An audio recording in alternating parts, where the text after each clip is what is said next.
Hello, everyone, and welcome to Echo Your English. Today, I want to talk about something that I think liberates a lot of English learners. It's the idea that you don't need formal classes to become fluent in English.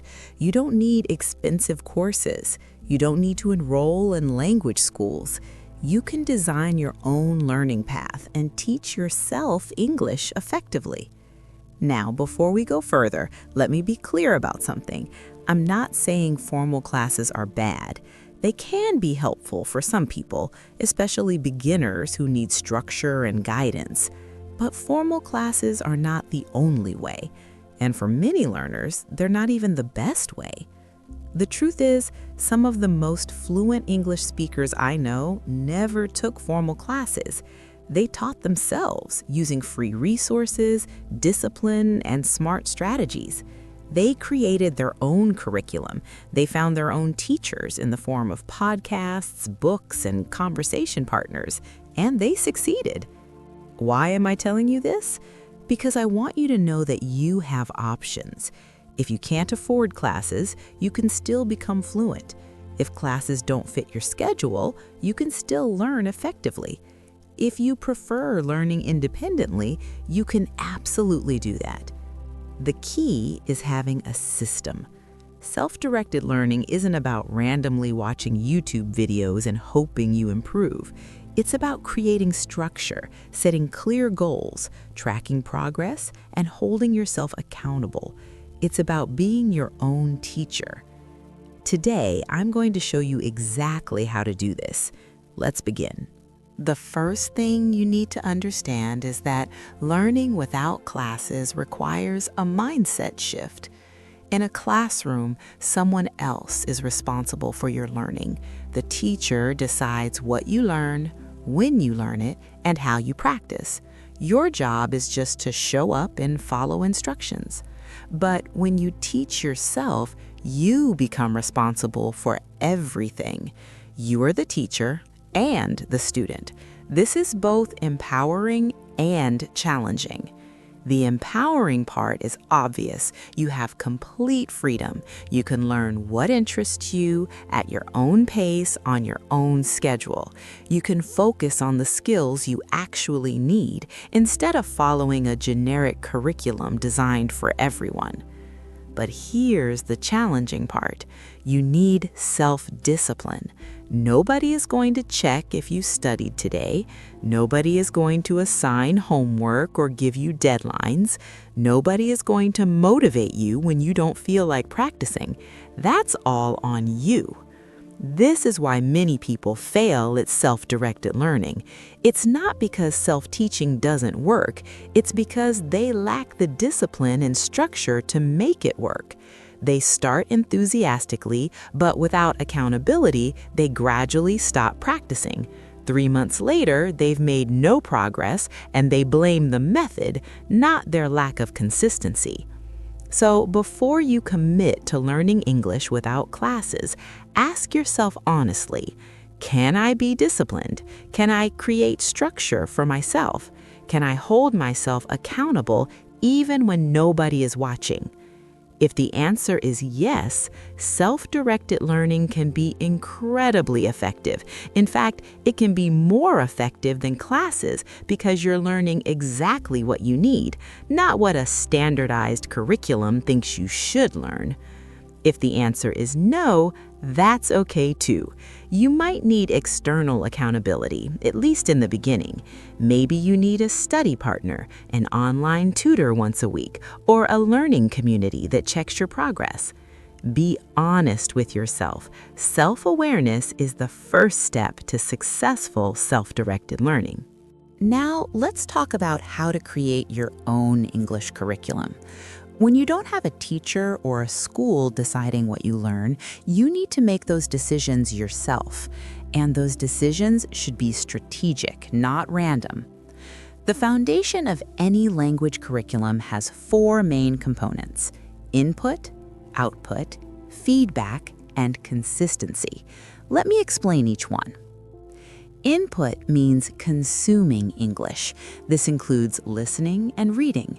You need massive amounts of input to build your vocabulary, internalize grammar patterns, and develop your ear for natural English.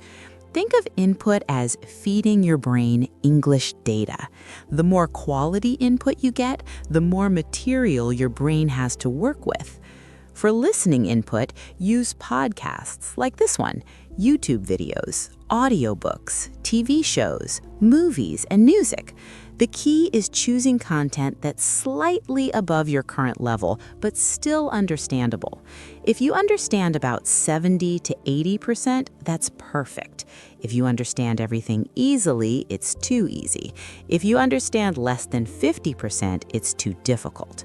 For reading input, use books, articles, blogs, news websites, and even social media. Again, choose content that challenges you slightly but doesn't overwhelm you. Reading builds vocabulary and shows you how English grammar works in context. Output means producing English. This includes speaking and writing. Output is where you take all the input you've consumed and try to use it yourself. This is where real learning happens, because your brain has to actively retrieve information and construct sentences.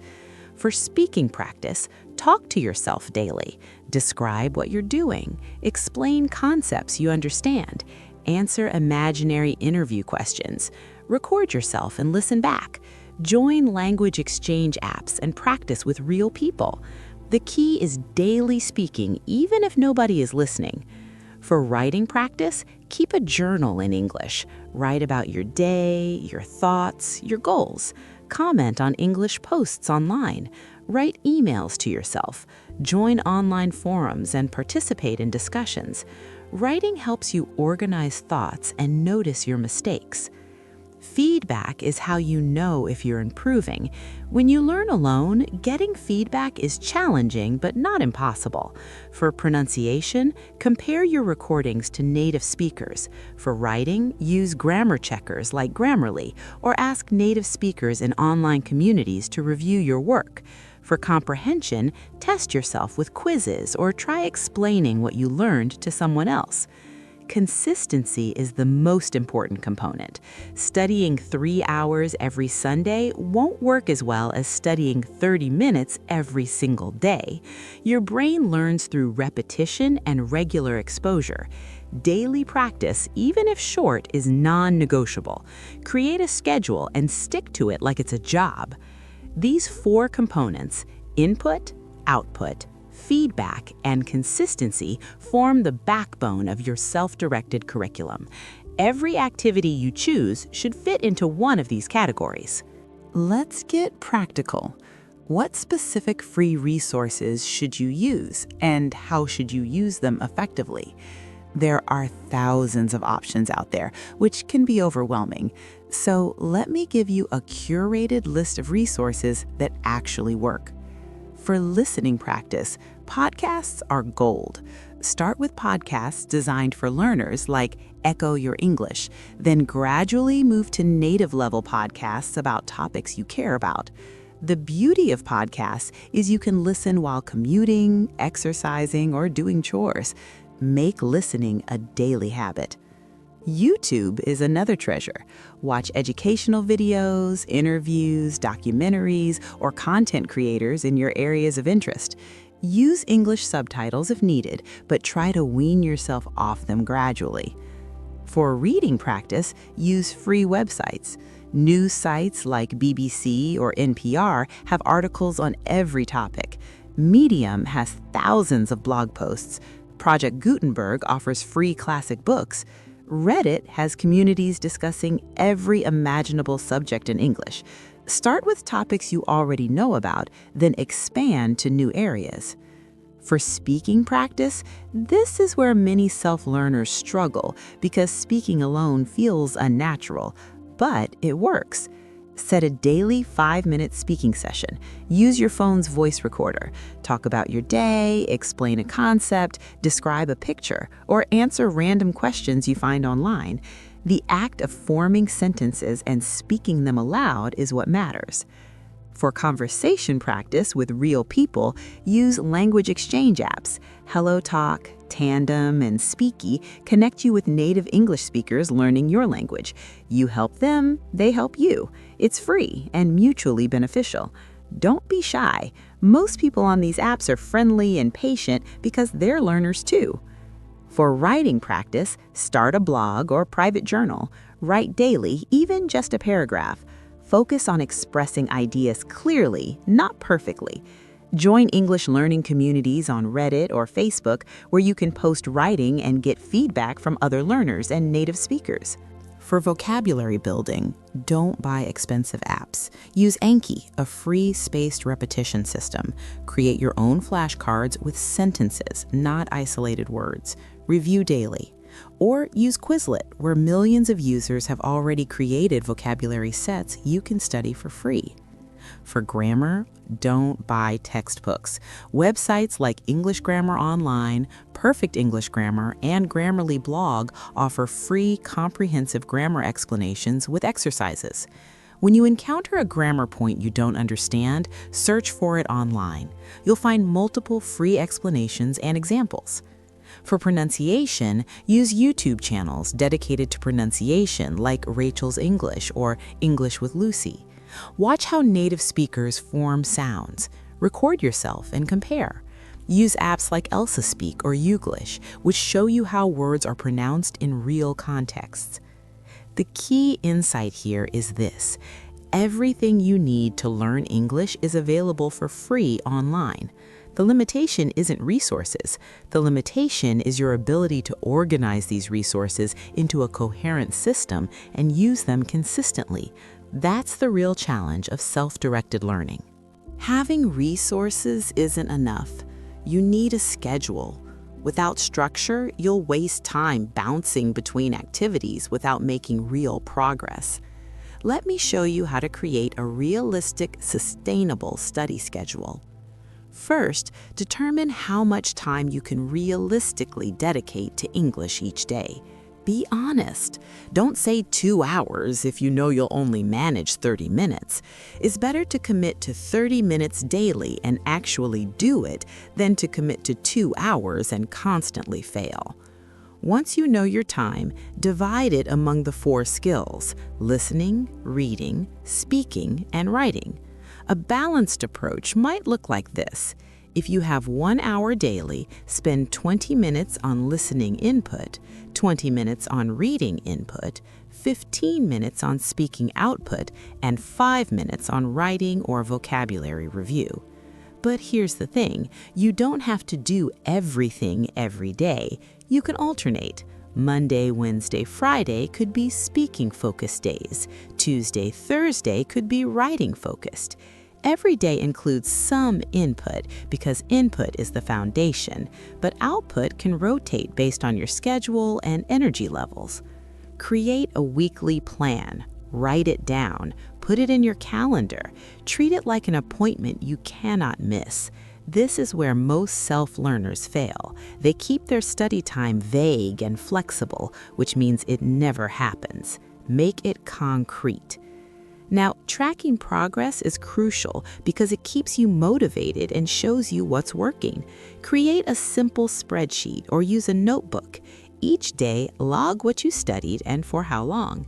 Each week, assess what went well and what didn't. Each month, test yourself. Record yourself speaking and compare to last month.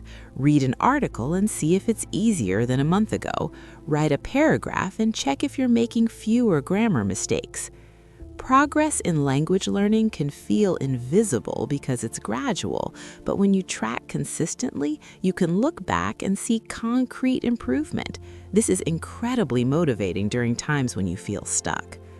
Also, set specific, measurable goals. Not get better at English, but have a 10-minute conversation without long pauses by the end of next month, or read 1 English book in 3 months. Specific goals give you direction and a way to measure success. Let's talk about the challenges you'll face when learning without classes and how to overcome them. Challenge 1: staying motivated. Without a teacher or classmates, it's easy to lose motivation. Solution? Connect your English learning to something you care about deeply. Don't learn generic English. If you love cooking, learn English through cooking videos and recipe blogs. If you're passionate about technology, consume tech content in English. When learning is connected to your interests, motivation sustains itself. Challenge 2, not knowing if you're making progress. Without tests or grades, how do you know you're improving? Solution? Create your own assessments. Record yourself speaking monthly and compare recordings. Take online English level tests every 3 months. Challenge yourself with harder content and notice when it becomes easier. Progress is there, you just need to look for it intentionally. Challenge 3, isolation. Learning alone can feel lonely. You miss the community aspect of a classroom. Solution? Create your own learning community. Join online English learning groups. Find a study partner who's also learning. Share your progress on social media. Connect with other self-learners. Humans are social creatures. We learn better together even when we're physically apart. Challenge 4, plateaus. Everyone hits a point where progress feels stuck. You understand more but can't seem to speak better. Solution? Change your approach. If you've been focusing on input, shift to more output. If you've been doing passive listening, switch to active shadowing. If you've been learning alone, start having actual conversations. Plateaus mean you need to challenge your brain in new ways. Challenge 5, lack of immediate feedback. In a class, a teacher corrects you instantly. When learning alone, you might practice mistakes without realizing it. Solution? Record yourself regularly and self-correct. Use grammar checking tools. Actively seek feedback from native speakers online. Join correction communities where people exchange feedback. Yes, it requires more effort, but it's possible. The biggest challenge isn't the learning itself. It's the discipline to continue when nobody is checking on you. This is where your commitment is tested. Remember why you started. Remember what fluent English will give you. Career opportunities, connections, travel experiences, access to information. Keep that vision clear, especially on days when practice feels hard. Let's bring everything together. Learning English without formal classes is absolutely possible. Thousands of people do it successfully every year. But it requires something that a classroom doesn't: self-direction, discipline, and strategic planning. You need to create your own curriculum, focusing on input, output, feedback, and consistency. You need to use free resources intentionally, not randomly. You need to create a schedule and stick to it. You need to track your progress and adjust when things aren't working. And you need to solve challenges as they arise instead of giving up. The beautiful thing about self-directed learning is that you're learning to learn. This skill extends beyond English. You're becoming someone who can teach themselves anything. That's powerful. So if you've been waiting for the perfect course, the perfect teacher, or the perfect circumstances to start learning English, stop waiting. Start today with what you have. 30 minutes, a phone, and internet access is enough. Create your plan, find your resources, begin. You don't need permission. You don't need a classroom. You just need commitment and a system. Thank you for listening to Echo Your English. Now go design your own English learning journey. You've got this.